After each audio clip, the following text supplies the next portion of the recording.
Middle ఈస్ట్లో మరొకసారి భీకర యుద్ధం మనం చూస్తున్నాం. ఇరాన్ అమెరికా దాడులతో తీవ్ర ఉద్రిక్త పరిస్థితులు కనిపిస్తున్నాయి. యుద్ధంలోకి సౌదీ అరేబియా, ఇరాక్, ఈజిప్ట్ కూడా ఎంటర్ అయ్యాయి.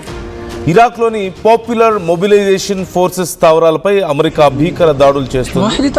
7 ప్రావిన్సుల్లో లక్ష్యాలపై అమెరికా, సౌదీ వైమానిక దాడులు జరుగుతున్నాయి.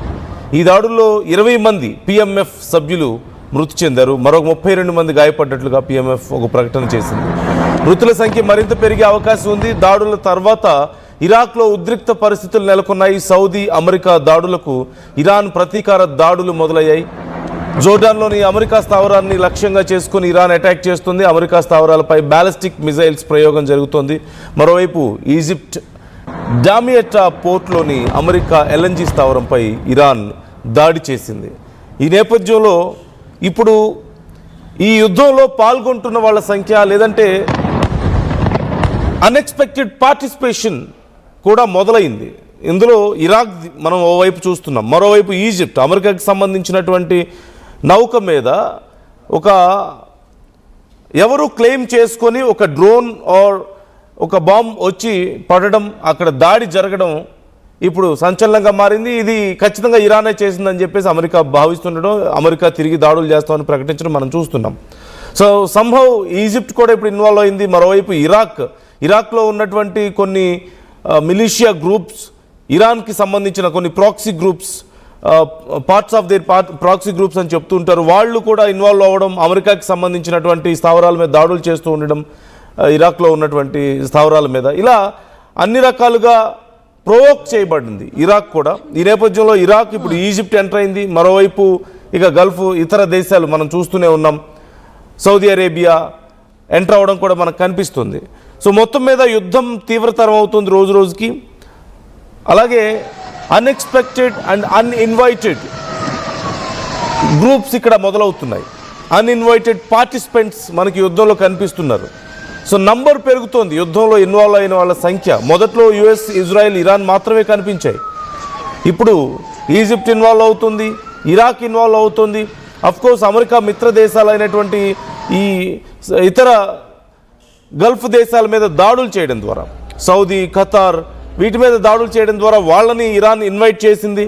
Of course they didn't attack back. ఇప్పటి వరకు ఇరాన్ మీద ఇరాన్ చేసినటువంటి అటాక్స్ని వాళ్ళు ఇంటర్సెప్ట్ చేసే ప్రయత్నం మాత్రమే చేస్తూ వస్తున్నారు. But any minute they may attack. Saudi attack చేయడానికి అవకాశాలు కనిపిస్తున్నాయి. సో మొత్తం మీద సంఖ్య పెరుగుతున్నటువంటి సందర్భం ఇక్కడ మనకు కనిపిస్తుంది. సో యుద్ధ తీవ్రత మరింత పెరిగే అవకాశం ఉంది. అండ్ మార్కెట్స్లో కూడా కొంత ఇంబ్యాలెన్స్ మరింత పెరగడానికి ఛాన్సెస్ చాలా క్లియర్గా కనిపిస్తూ ఉన్నాయి. సో ఇరాన్ మద్దతున్నటువంటి మిలీషియాలు ఇందులో ఇన్వాల్వ్ అవ్వడం, ఇరాక్లో పాపులర్ మొబిలైజేషన్ ఫోర్సెస్ PMFలోని కొన్ని వర్గాలు, అలాగే కతాయిబ్, హిజ్బుల్లా వంటి ఇరాన్ అనుకూల మిలీషియాలు, ఇవి ఇరాన్కి చాలా సన్నిహితంగా పనిచేస్తాయి, kind of proxies to Iran. ఈ మిలీషియాలు ఇరాక్ నుంచి అమెరికా సైనిక స్థావరాలు, మిత్ర దేశాల యొక్క కొన్ని రిసోర్సెస్ మీద డ్రోన్స్ అండ్ రాకెట్స్తో దాడులు చేయడం ఇప్పుడు కనిపిస్తుంది. దీనికి ప్రతిగా అమెరికా కూడా తిరిగి దాడులు చేస్తుంది. PMF మీద దాడులు చేయడం, అక్కడ కూడా భారీగా మృతులు కనిపిస్తున్నారు.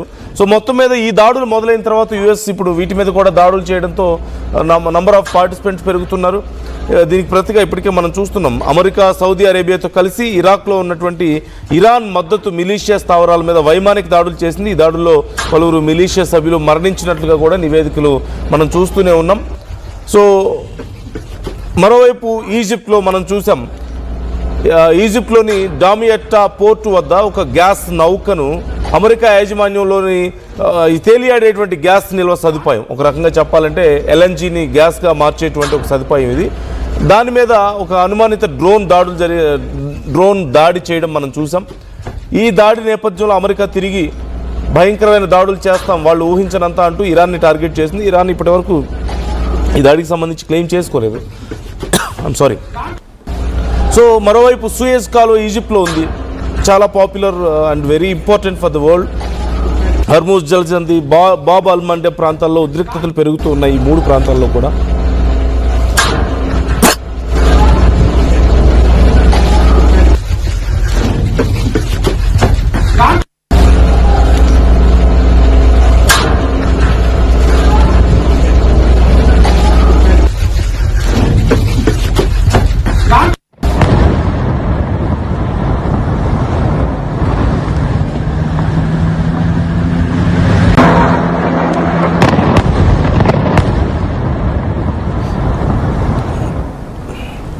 ఈ నేపథ్యంలో ఇప్పుడు ఇరాక్ అండ్ ఈజిప్ట్ కూడా యుద్ధంలోకి దిగినటువంటి పరిస్థితులు కనపడుతున్నాయి. మరోవైపు వరుసగా ఇరాన్ మీద అటాక్స్ చేస్తూనే ఉన్నాయి యుఎస్ అండ్ ఇజ్రాయెల్. ఒకానొక టైంలో ఇక మరొకసారి పీస్ టాక్స్ జరగాల్సిన అవసరం ఉందేమో అని చర్చకు వచ్చిన టైంలోనే ఈజిప్ట్లో నౌక మీద దాడి జరగడంతో మరొకసారి పరిస్థితి పూర్తిగా మారిపోయింది. సో మరొకసారి భీకర దాడులు చేయడానికి యుఎస్ సిద్ధమవుతున్నటువంటి పరిస్థితి కనపడుతుంది. మరోవైపు ఇరాక్లో ఉన్నటువంటి స్థావరాల మీద, మిలిషియా స్థావరాల మీద దాడులు చేయడం, అలాగే ఈజిప్ట్లో ఉన్నటువంటి షిప్ మీద దాడి జరగడంతో ఇప్పుడు ఈ దేశాలు కూడా ఇన్వాల్వ్ అవుతున్నాయి. యుద్ధ తీవ్రత పెరుగుతోంది. అట్ ది సేమ్ టైం ఇదే సమయంలో యుక్రెయిన్ కూడా కొంత ప్రొవోక్ చేస్తున్నట్లుగా కనపడుతుంది. యుక్రెయిన్ సపోర్ట్ కోసం యుఎస్ ట్రై చేస్తున్నట్లుగా కనపడుతోంది ఇక్కడ ఇరాన్ విషయంలో. సో ఇప్పటికే ఇరాన్ రష్యాకి డ్రోన్స్ని సప్లై చేస్తోంది అంటూ కొంత టెక్నాలజీని షేర్ చేసుకుంటున్నారంటూ చాలా సందర్భాల్లో యుక్రెయిన్ కంప్లైంట్ చేసింది. యుఎస్ కూడా ఇదే కంప్లైంట్ చేసింది. సో ఈ నేపథ్యంలో ఇప్పుడు ఇరాన్ డ్రోన్స్ని ఇంటర్సెప్ట్ చేయడం కోసం ఆల్రెడీ యుక్రెయిన్ సపోర్ట్ తీసుకుంది. But Ukraine is almost entering in to this particular war అంటూ కూడా తెలుస్తుంది. కొంత వాళ్ళ పార్టిసిపేషన్ కూడా పెరగబోతుంది అంటూ సమాచారం అందుతుంది. సో ఓవరాల్గా ట్రంప్ దీన్ని మరింత విస్తరించబోతున్నారు. కేవలం తాను మాత్రం యుద్ధం చేస్తూ ఉంటే తన మీదే వేళ్ళన్నీ చూపిస్తున్నారు, తననే బ్లేమ్ చేస్తున్నారని చెప్పేసి నెమ్మదిగా అందరినీ ఇన్వాల్వ్ చేస్తున్నటువంటి పరిస్థితి. యుద్ధ తీవ్రత అండ్ యుద్ధ విస్తీర్ణం పెరుగుతుంది అండ్ మెంబర్స్ పెరుగుతున్నారు దీంట్లో. సో దీనివల్ల మరింత నష్టం, మరింత ఒక అన్స్టేబుల్ సిచ్యువేషన్ మార్కెట్లో కనిపించబోయే ప్రమాదం కనిపిస్తుంది. సో ఈ అంశానికి సంబంధించి మీ అభిప్రాయం ఏంటి? How do you understand this mind game? Trump నెమ్మదిగా ఒక్కొక్కరిని ఎక్కువ మందిని ఇన్వాల్వ్ చేస్తూ ఉండడం మీకెలా అనిపిస్తుంది? అండ్ మరోవైపు ఇరాన్ కూడా తన ప్రాక్సీ గ్రూపుల్ని వాడుతుంది. అఫ్కోర్స్ ఓవైపు ఇప్పటికే మనం చూస్తూనే ఉన్నాం, ఇరాక్లో ఉన్నటువంటి ప్రాక్సీ గ్రూపుల ద్వారా దాడులు చేయించే ప్రయత్నం, అలాగే ఇజ్రాయెల్ మీద కూడా దాడులు చేస్తూ వస్తుంది. హౌతీలు రెడ్ సీలో హౌతీలతో దాడులు చేయించే ప్రయత్నం చేస్తుంది. ఇలా నెమ్మదిగా ఎక్కువ మంది తన ప్రాక్సీలను కూడా పూర్తి స్థాయిలో ఇన్వాల్వ్ చేస్తున్నటువంటి సందర్భం కనిపిస్తుంది. సో ఈ అంశాలకు సంబంధించి మీ అభిప్రాయాలు ఎలా ఉన్నాయి? Do you think there is any chance for piece? అసలు పీస్ అనేదానికి అవకాశం ఉందా? ఇది ఎక్కడి వరకు దారితీయబోతుంది? ఇలాగే మరికొన్ని వారాలు కొనసాగితే మార్కెట్లో మరింత సంక్షోభం ఏర్పడే అవకాశం ఉందని నెమ్మదిగా సూయజ్ కాలువ వైపు కూడా ఇప్పుడు ఇరాన్ అడుగులు వేస్తున్నట్లుగా కనపడుతుంది. ఈజిప్ట్లో ఉన్నటువంటి సూయజ్ కాలువ వైపు ఈజిప్ట్ కూడా ఇప్పుడు కొంత ఇన్సెక్యూరిటీలో ఉన్నటువంటి సందర్భం కనిపిస్తుంది. ఇప్పటికే హర్ముజ్ స్ట్రైట్ తర్వాత బాబ్ అల్మండెబ్ వద్ద కొంత కంట్రోల్ తెచ్చుకునే ప్రయత్నం కనిపిస్తుంది. ఒకవేళ బాబ్ అల్మండెబ్ని ఇప్పటికైతే కంట్రోల్లోకి తెచ్చుకోపోయినా అక్కడ కొంత ప్రయత్నాలు కనిపిస్తున్నాయి. బాబ్ అల్మండెబ్ అండ్ సూయజ్ కాలువ కూడా బాబ్ అల్మండెబ్తో ఇటు 20% స్ట్రైట్ ఆఫ్ హర్ముజ్తో 20% of the market, world's market, and 12% of the world's market ఇక్కడ బాబ్ అల్మండెబ్ దగ్గర. Overall 32% of the world's market impact అయింది. ఇప్పుడు సూయజ్ కాలువను కూడా టచ్ చేస్తే దాని పర్సంటేజ్ ఆల్మోస్ట్ 50%కి రీచ్ అయ్యే ఛాన్స్ కనిపిస్తుంది. If it reaches to 50% and ఈ మూడు ప్రాంతాల్లో కనుక ఒకవేళ ఇరాన్ పట్టు సాధించగలిగినా, అక్కడ కొంత ప్యానిక్ని క్రియేట్ చేయగలిగినా,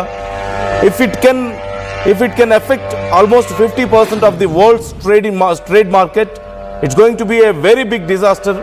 ఖచ్చితంగా ఇంటర్నేషనల్ మార్కెట్ చాలా తీవ్రంగా కొలాప్స్ అయ్యే అవకాశం కనిపిస్తుంది. అండ్ ఈ యుద్ధ తీవ్రత కూడా మరింత పెరగడానికి, మరింత భయంకరమైన అటాక్స్ చేసుకోవడానికి we can't even imagine a స్థాయిలో తర్వాత అటాక్స్ జరుగుతాయి అనేది, కానీ ఎంత భయంకరమైన ఆయుధాలను ఉపయోగిస్తారనేది మనం ఊహించుకోవడానికి కష్టంగా ఉంటుంది if it reaches to that level పర్టికులర్గా. So try to comment your opinions. మీ అంచనా ఎంతవరకు ఉంది? ఇది యుద్ధం ఎటువైపు పోతుంది అనిపిస్తుంది? కామెంట్ చేయండి.